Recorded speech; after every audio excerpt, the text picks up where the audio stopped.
If your website doesn't make me feel something, I won't care about your stupid little call to action. Welcome to week 2, day 10 of starting your side hustle. We're taking 28 days, 28 small steps to build a business that's meaningful, impactful, profitable. Today's focus is on how to build a website for your hustle, how to create a professional site with a clear call to action. Okay, you've claimed your domain name, locked down your social handles, and now it's time to build the digital home for your hustle. But before you dive into templates and hosting providers, let's elevate the conversation, because I'm not going to recommend one site building company over another. I'm not going to recommend company one set of functionality over company two's, because it doesn't matter. And I'm not here to sell you anything. A larger point, though, is that building a website is never about functionality or even aesthetics. It's about strategy and storytelling. So the two most important questions to answer. 1, what is the one action you want visitors to take when they land on your site? And 2, how can your website amplify your brand story and do it without overwhelming visitors? A quick real-life example to prime the pump. Tobias Lütke, the founder of Shopify, who, by the way, should be doubly respected for his accomplishments because he had to live his entire life with a name like Tobias.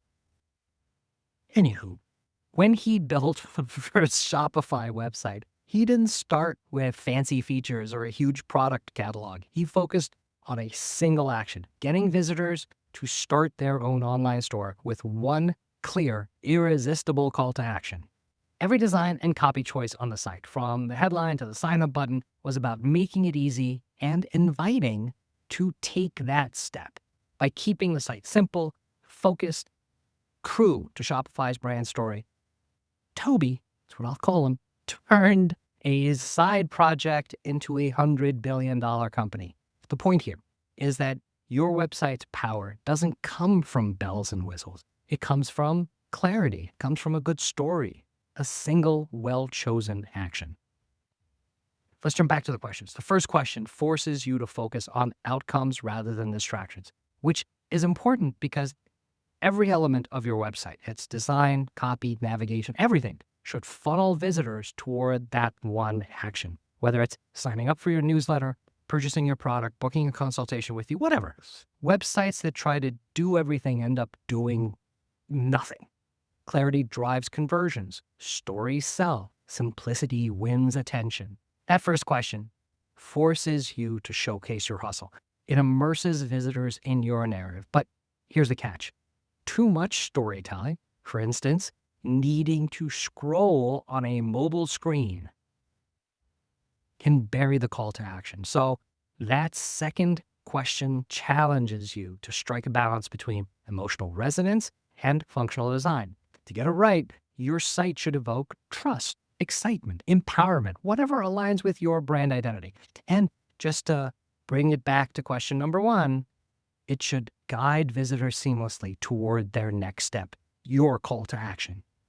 Today's questions are important because they help you flex 2 of your 3 most important muscles: focus, prioritization, skills that you need to keep developing every day, along with the third one, delegation, not just for your hustle, but also for your day job, so you can effectively manage both jobs at once. Focus, because building a website should be a one-day activity for your hustle. Let me say that again, because some people spend weeks or months trying to do it. That means you've lost focus if you forget that your website has one purpose, a singular focus to drive results. Focus on that. Prioritize the hell out of that.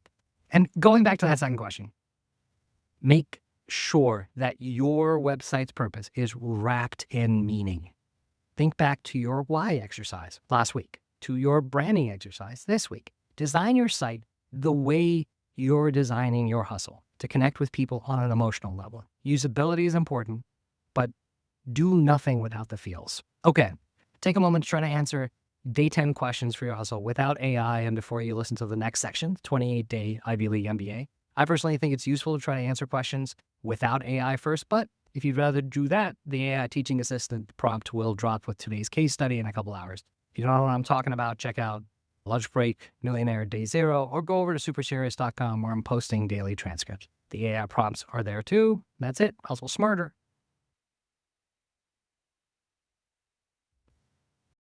Day 10, part 3 of Lunch Break Millionaire, where we turn whatever you're eating for lunch into an Ivy League MBA degree. It's Wednesday, and we should do tacos again just to challenge the whole BS about only on Tuesdays. I don't know of any MBA programs that teach you how to build a website. That's why God created schools of engineering and design and unpaid internships. So the MBA skill we're going to pick up today is not web design. It's the hardest part of any website, not your JavaScript, your price.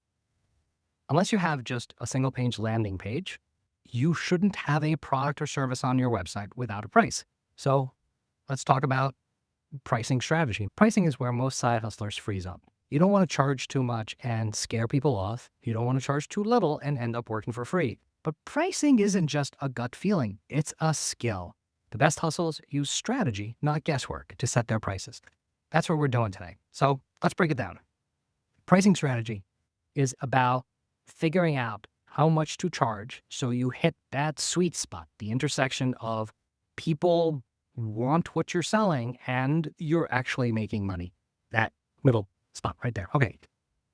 There are a bunch of models, but you don't need to know them all. You just need to know which one fits your hustle right now. First up, there's cost plus pricing. This is the classic. Figure out what it costs you to make your product and deliver your service, and then add a plus in cost plus. Add a markup. If your widget costs $10 to make and you want a 50% margin, you charge $15. Simple, but it doesn't always match what people are willing to pay. Then there's value-based pricing. This is where you charge based on the value your product brings to your customer, not just what it costs you.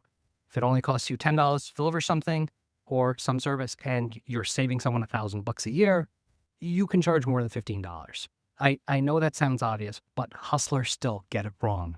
This is where software companies and consultants make serious money. They focus on outcomes, not inputs. There's also competitor-based or market-based pricing.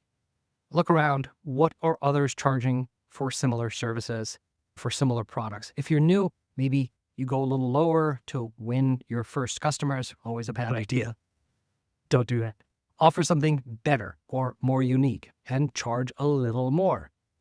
Way better idea. Why? What do we keep saying? Riches from niches. The key is to know the market, but don't let it dictate your price. Point there is that you want to stand out. Balanced revenue management at the center of the Venn is just jargon for you'll get the right price if you take all three bubbles, all three approaches into consideration. And it's not in the Venn, but we shouldn't forget about psychological pricing. There's a reason things cost $9.99 instead of $10. That's behavioral economics for you. It feels cheaper, even though it's like a penny difference. Or maybe you offer 3 pricing tiers, basic, pro, and premium, so people feel like they're choosing. Most folks pick the middle option, by the way. That's not an accident. It's pricing strategy. Now, let's tie this all back to today's questions. When you're thinking about what price will make your offer a no-brainer to your target audience, you're really asking, how do I balance what my hustle is worth with what my customers are willing to pay? And when you ask how to test and refine your pricing, you're setting yourself up to learn from real feedback. So you can tweak your price, your offer, even your product until you find that sweet spot that drives both sales and profit. Take a sec and sketch out your own pricing plan. Start with your costs, but don't stop there. Look at what competitors are doing. Ask yourself what value you're actually delivering. If you can, talk to a few potential clients, potential customers, feel out what they'd pay. And by feel out, I mean ask them. Try out a few price points. Test them if you can. Don't be afraid to adjust as you learn. Pricing isn't set in stone. It's a living part of your business. And this is your reward for staying to the end of the segment. The counterintuitive secret to pricing: be 100% transparent with your clients. Tell them how much your product or service costs you And then be honest and open about how much you need to charge to make it worth your time.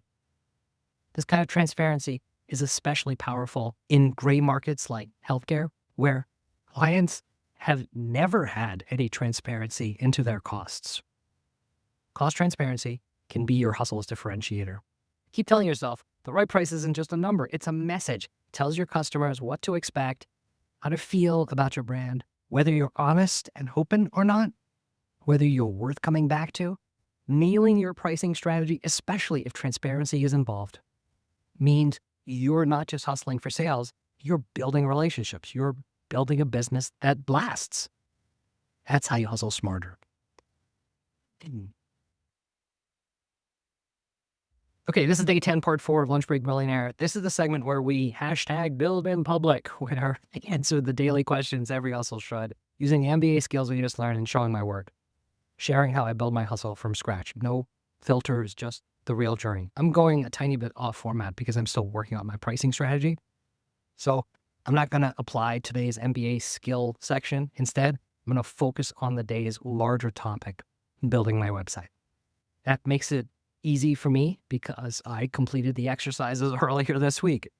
Remember, I have 2 domains I could be working with. So I took one of them, the new domain I bought, meditorial.com, and I pointed it to the landing pages I built in the brand identity exercise, specifically the one aimed at enterprises, not individual creators.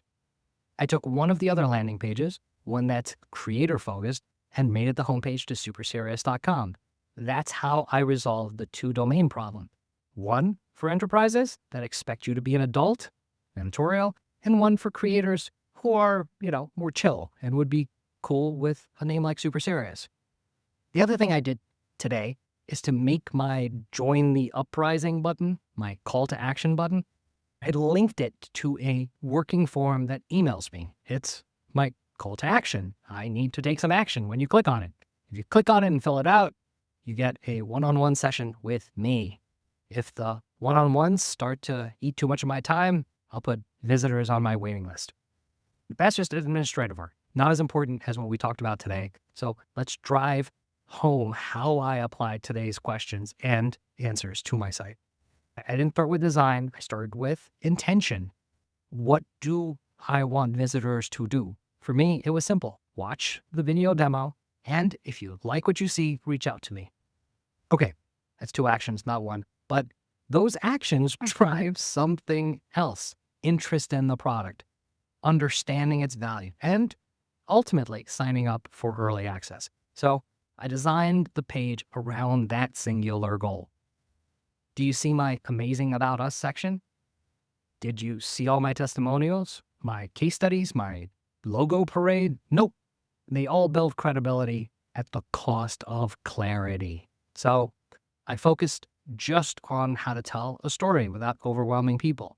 Both versions of the product, Meditorial for companies and Super Serious for creators, are all about breaking past social media's algo problem, empowering anyone who creates something and wants every one of their followers to see it by embedding their content across other people's platforms. But explaining that in detail risks losing people who just want to see it in action.